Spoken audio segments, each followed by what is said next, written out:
История, которую я сейчас расскажу, произошла с местным лесником по имени Геннадий Петрович. Он проживал глубоко в лесу, в небольшом домике, окруженном высокими деревьями и густыми зарослями. Каждый день у Геннадия была своя рутина, он проверял состояние леса, следил за животными и держал все под контролем.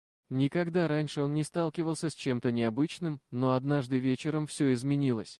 После долгого и утомительного дня Геннадий сидел у окна своего домика и наслаждался спокойствием леса. Вдруг его уши заполнил громкий вой, который разнесся по всей округе.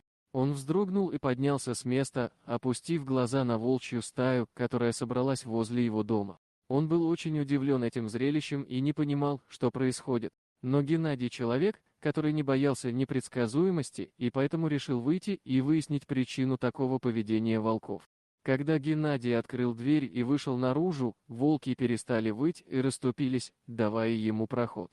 Его сердце билось сильнее, но он не проявлял страха. В тишине леса он услышал слабое писклявое звучание. Он огляделся и заметил волчонка, который был погружен головой в старую банку. Волчонок явно застрял и не мог освободиться самостоятельно. Геннадий подошел к нему осторожно, стараясь не испугать его, и начал помогать освободиться ему от западни.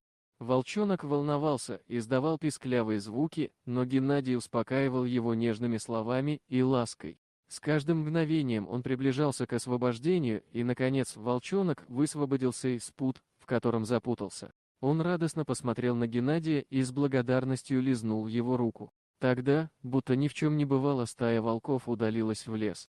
Геннадий остался стоять на месте, смотря вслед исчезающим волкам. Он ощущал смешанные чувства радости и благодарности. Он осознал, что свидетельствовал необычному мгновению, когда человек и животное находят общий язык и помогают друг другу. Волки не были для него угрозой, они всего лишь хотели помочь своему маленькому товарищу, и только Геннадий смог это понять.